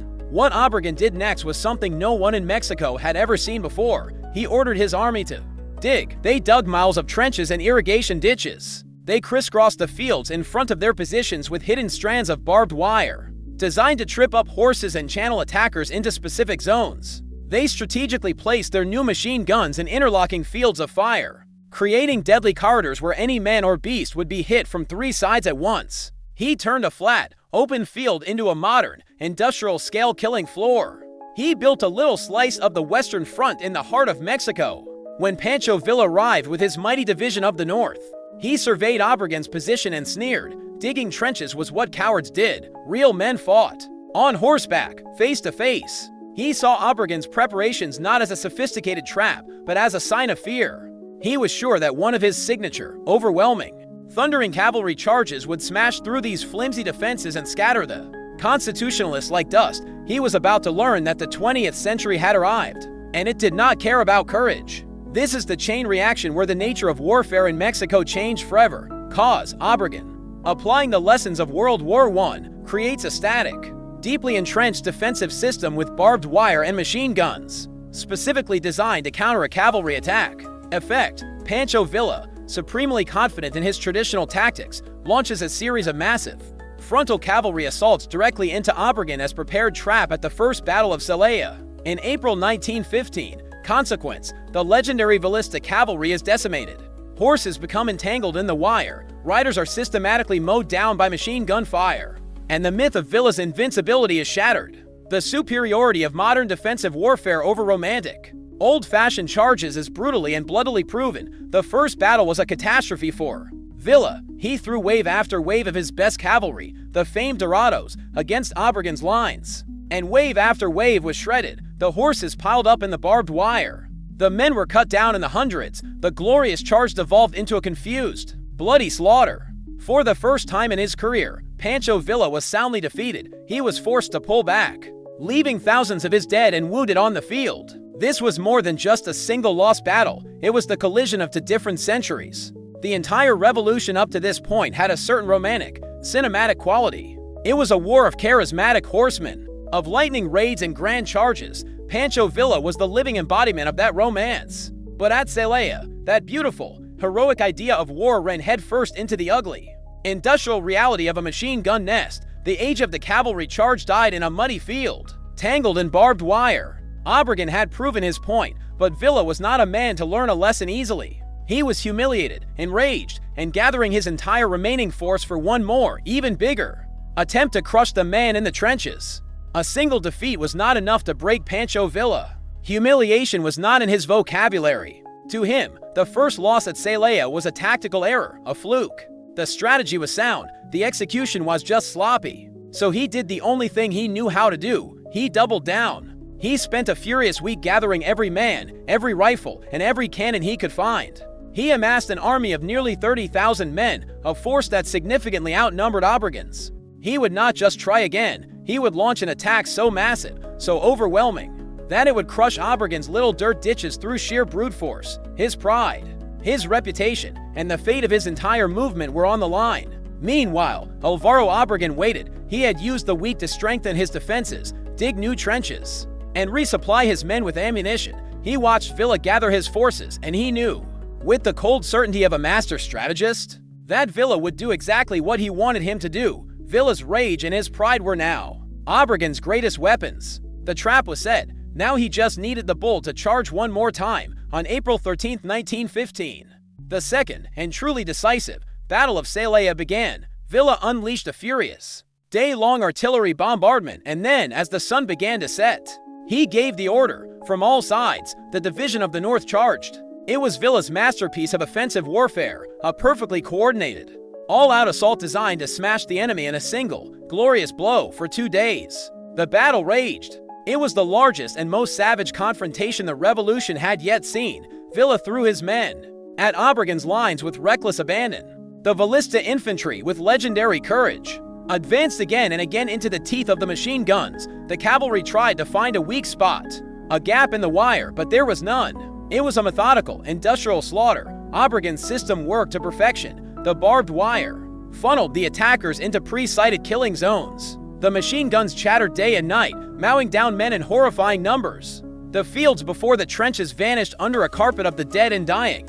But Obregon's genius wasn't just in defense. He had been holding his own cavalry in reserve, keeping them fresh and hidden. On the third day, as Villa's exhausted and demoralized army began to falter, running low on ammunition and spirit, Obregon unleashed his trap card. He sent his cavalry storming out of their positions, not in a frontal assault, but in a wide, sweeping arc that smashed into Villa's exposed flank. Here's the chain reaction that sealed the fate of the revolution. Cause, convinced that overwhelming numbers and ferocity can succeed, Pancho Villa launches a massive, today frontal assault against Obregon's heavily fortified position. Effect, the attack is again decimated by modern defensive tactics. On the third day, with Villa's army exhausted and overextended, Obregon launches a devastating, perfectly timed counterattack with his fresh cavalry against the enemy's flank. Consequence, Villa's army doesn't just retreat. It shatters. The disciplined fighting force dissolves into a panicked rout, abandoning its weapons, artillery, and leaders. The Battle of Celaya becomes the decisive military turning point of the revolution, permanently breaking the power of the Division of the North and guaranteeing the eventual victory of Carranza's constitutionalists. The flank attack was the final straw. An army that had been bled white for 2 days against an unbreakable wall now found itself attacked from the side. The lines buckled, then broke. The retreat turned into a mad scramble for survival. The legendary Division of the North, the most feared army in the Americas, ceased to exist as a coherent fighting force. Villa himself barely escaped with his life, forced to flee the battlefield, leaving behind thousands of his best soldiers, his cannons, his trains, and his reputation. Villa was a 19th century military genius who found himself fighting on a 20th century battlefield. His entire career was built on audacity, speed, and the unstoppable force of the cavalry charge. He was a lion, the greatest warrior of a bygone era, but at Celaya, the lion charged headfirst into a meat grinder. His courage was useless against barbed wire. His audacity was no match for a machine gun. It was magnificent, it was tragic, and it was suicide. The war for Mexico was not quite over, but the winner had now been decided.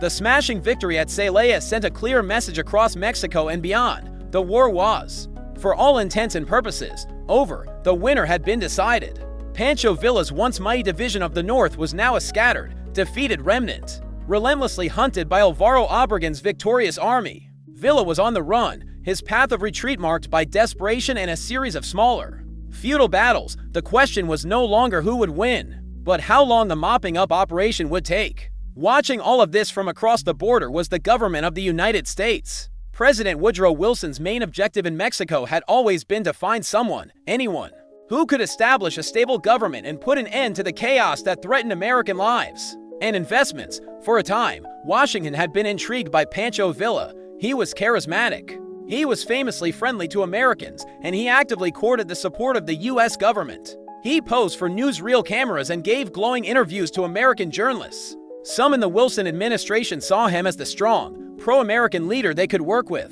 But the Battle of Celaya changed everything. International politics is a cold and pragmatic business, and the U.S. always bets on the winning horse. Villa, for all his charm, was now clearly the losing horse. Venustiano Carranza, on the other hand, was the undeniable victor. He was prickly, stubborn, and fiercely nationalistic. He had, after all, loudly condemned the U.S. invasion of Veracruz, but he was in control. He represented the best, and only, chance for a unified, stable Mexico, to the U.S. State Department. The choice was clear. It was time to back a winner. In October of 1915, the United States government formally extended de jure recognition to Venustiano Carranza as the legitimate head of the government of Mexico. This was the diplomatic nail in Villa's coffin. Recognition meant Carranza could now get international loans. It meant he could legally buy all the weapons he wanted from American arms manufacturers. And to twist the knife, it came with a new, much stricter American arms embargo on all of Carranza's enemies.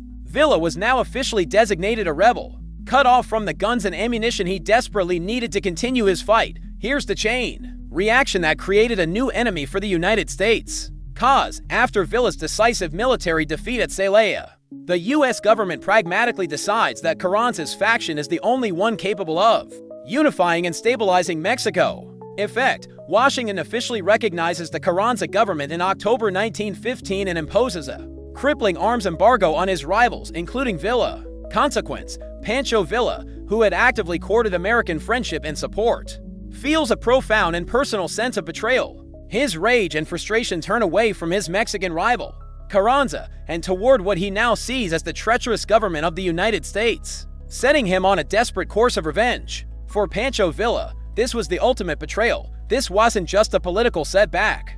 It was a deep, personal wound. He had played the game. He had protected American-owned mines and ranches in his territory. He had been the good revolutionary, the one the Americans could trust. He genuinely believed they were his allies, his friends. And now those friends had stabbed him in the back, siding with his most hated enemy.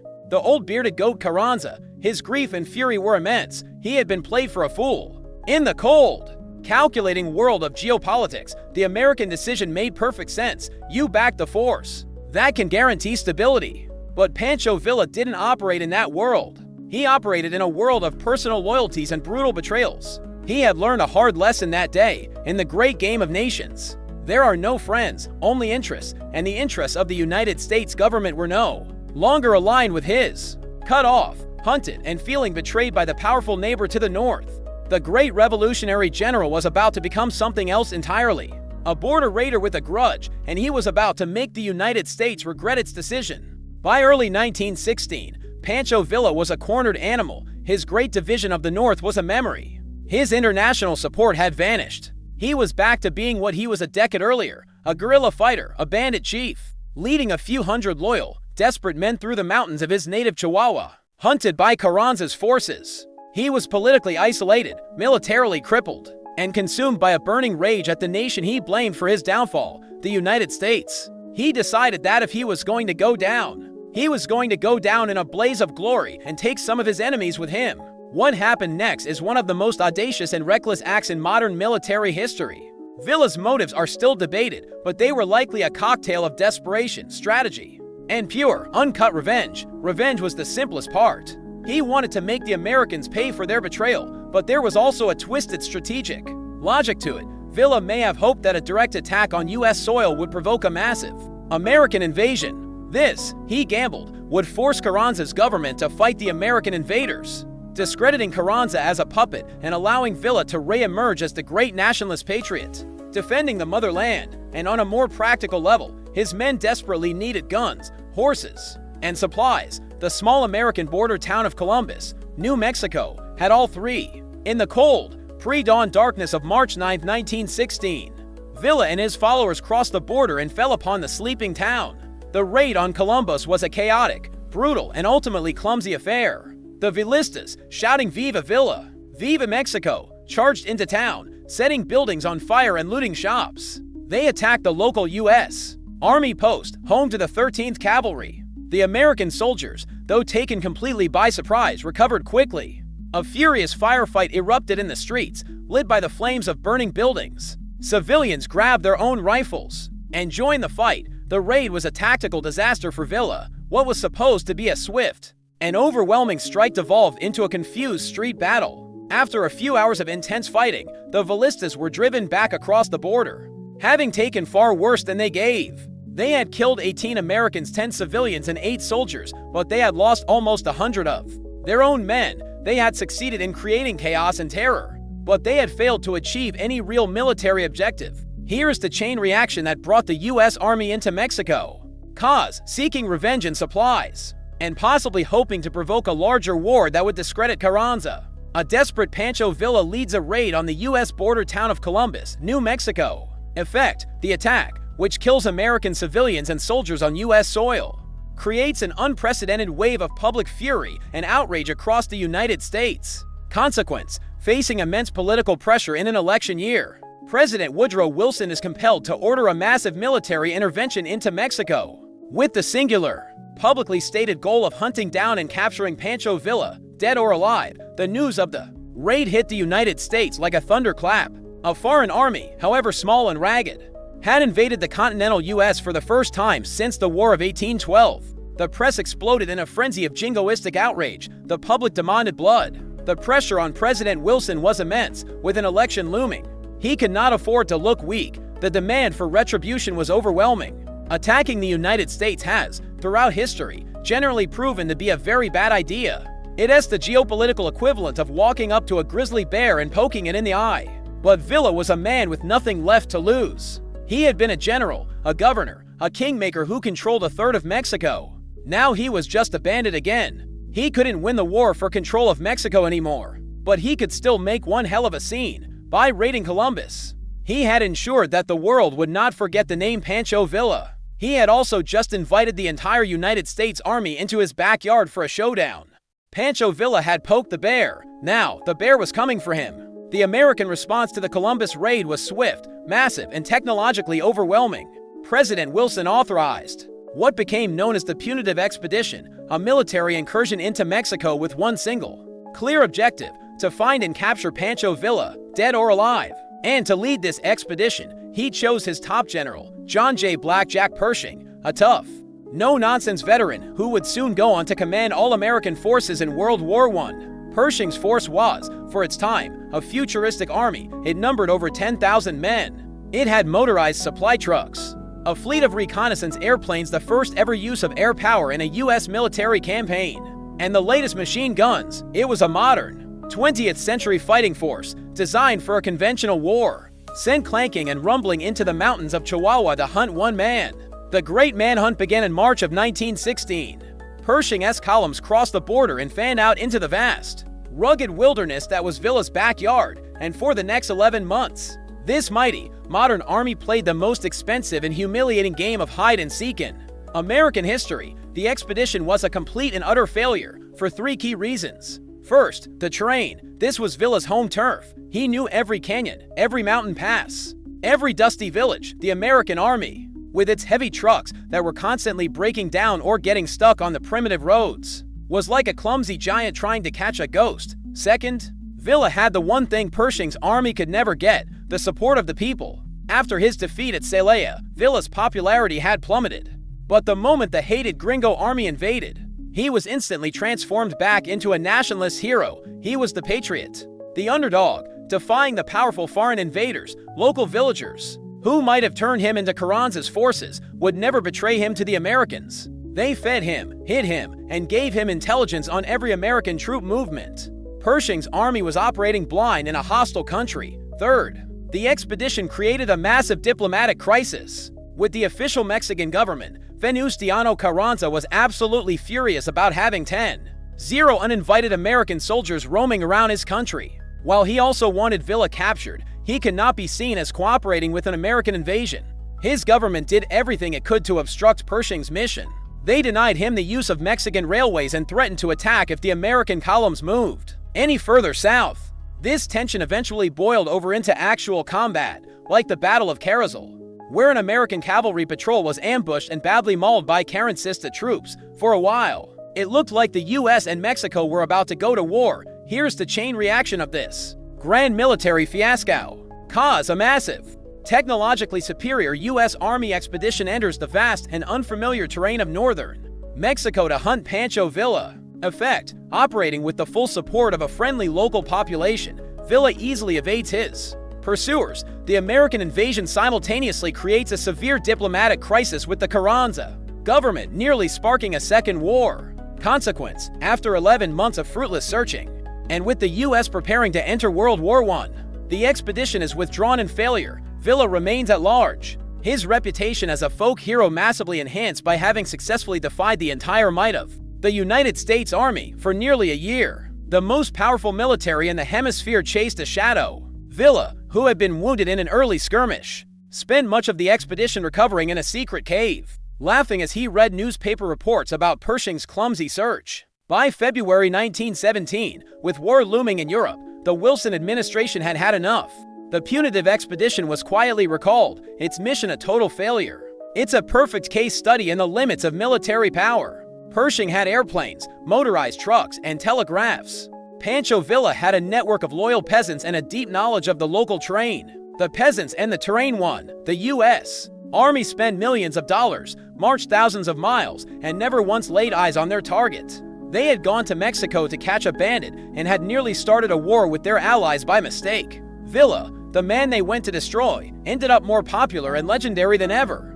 While the U.S. Army was on its wild goose chase through the mountains of Chihuahua, Venustiano Carranza was finally able to do what he had wanted to do all along: govern. With Villa reduced to a regional nuisance and Zapata still largely contained in the south, Carranza was the undisputed master of Mexico.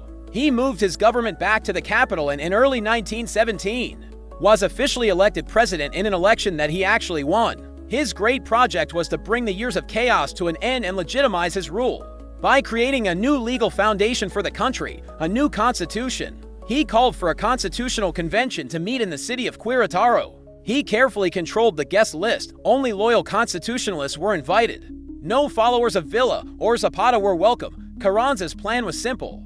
He submitted a draft that was basically a slightly updated version of the old liberal Constitution of 1857. It protected private property, established a strong central government, and paid lip service to reform without actually promising anything radical. He expected the delegates, all members of his own faction, to dutifully approve his conservative document, pat him on the back, and go home. He had badly misread the room. The convention was not full of old, stuffy politicians like himself. It was dominated by the younger generation of revolutionaries, the generals and intellectuals who had actually done the fighting and dying. Many were followers of the pragmatic Alvaro Obregón. They believed the revolution had been fought for something more than just putting another conservative landowner in the presidential palace. They saw Carranza's draft, and they threw it in the trash. The radicals hijacked the convention. What emerged from Querétaro was not the tame document Carranza had wanted. It was the Constitution of 1917, and it was, at the time, the single most progressive and radical governing document on the entire planet. It took the fiery, chaotic demands of the revolution and enshrined them as the law of the land. It included 3 articles that would change Mexico forever. Article 27 was a direct shot at the heart of the old system. It declared that all land, water, and, crucially, subsoil resources like oil belonged to the nation. It gave the state the power to break up the massive haciendas and redistribute land to peasant villages. This was the spirit of Zapata's Plan of Ayala, written into law. Then there was Article 123, a revolutionary charter of workers' rights that was decades ahead of its time. It established the 8-hour workday, the right to unionize, the right to strike, protections for female workers, and a national minimum wage. And Article 3 took on the immense power of the Catholic Church, mandating a free, secular, public education for all Mexican children. Here is the chain reaction of this accidental political revolution. Cause, seeking to formalize his power, Carranza calls a constitutional convention, expecting it to approve his conservative agenda. Effect, the convention is unexpectedly dominated by radical delegates who discard Carranza's draft and instead write the incredibly progressive Constitution of 1917, enshrining the core social demands of the revolution regarding land, labor, and education. Consequence, Carranza is forced to sign into law a radical constitution that he personally opposes. This creates a fundamental conflict for his government. The law of the land is now revolutionary and socialist in spirit, while the man in charge of enforcing it is a conservative who has no intention of doing so, guaranteeing future conflict. Carranza was horrified. This was not the revolution he had fought for. This document threatened the very foundations of the property-owning class to which he belonged. But he was also a shrewd politician. He saw that the revolutionary spirit was too strong to fight head on. To reject the Constitution would be to invite a new rebellion from within his own ranks. So, in February 1917, he swallowed his pride and signed it into law. It was one of the great ironies of the entire revolution. Venustiano Carranza, the ultimate conservative, the man who looked like a stern patriarch, had accidentally fathered the most radical constitution in the world. He had invited his friends over for a polite dinner party, and they had ended up burning the furniture to protest inequality. He was now the president of a country whose founding document contained promises he had no desire to keep. He had given the people a legally binding menu of radical reforms, but the national kitchen, which he controlled, would remain stubbornly closed. This massive gap between the promise of the law and the reality of his rule was a recipe for yet another explosion. With the Constitution of 1917 signed, Venustiano Carranza, now the legitimate president, found himself ruling a country with a revolutionary legal framework he despised. His presidency was defined by this contradiction. He would talk the talk of reform, but refused to walk the walk. He had the final pieces of business to attend to men who represented the true, untamed soul of the revolution he sought to domesticate. The first was Emiliano Zapata. Though contained in Morelos, Zapata remained a potent symbol of peasant resistance, a living rebuke to Carranza's do-nothing land reform policies. Carranza decided he had to be eliminated. The plot was pure, cold-blooded treachery. A federal colonel named Jesus Gallardo pretended to have a falling out with his commanders and claimed he wanted to defect to the Zapatista cause to prove his loyalty. Gallardo staged a fake mutiny and even attacked a federal garrison, a performance designed to convince the famously cautious Zapata. After a lengthy courtship, Zapata finally agreed to a meeting on April 10, 1919. He rode with a small escort into the Hacienda de San Juan Chinamica. As he entered the gates, a bugler played the honor guard. This was the signal. The soldiers, lined up to salute him, raised their rifles and fired at point-blank range. Emiliano Zapata, the incorruptible soul of the Southern Rebellion, was riddled with bullets, murdered in a coward's trap, with Zapata dead and Villa a ghost in the mountains. Carranza made his final, fatal mistake. His presidential term was ending in 1920. The constitution he had signed forbade re-election. So, in a move straight from the Porfirio Diaz playbook, he decided to choose his own successor, a puppet he could control from behind the scenes. He passed over the obvious candidate, the man who had won him the entire war. The brilliant and popular Alvaro Obregón instead chose a complete non-entity, an obscure ambassador named Ignacio Bonillas. This was a declaration of war against Obregón. The one-armed chickpea farmer from Sonora was the most powerful and respected man in the country.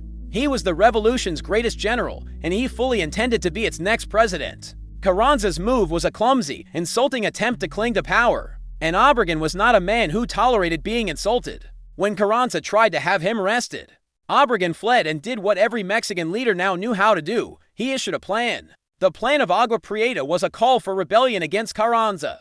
The response was immediate and overwhelming.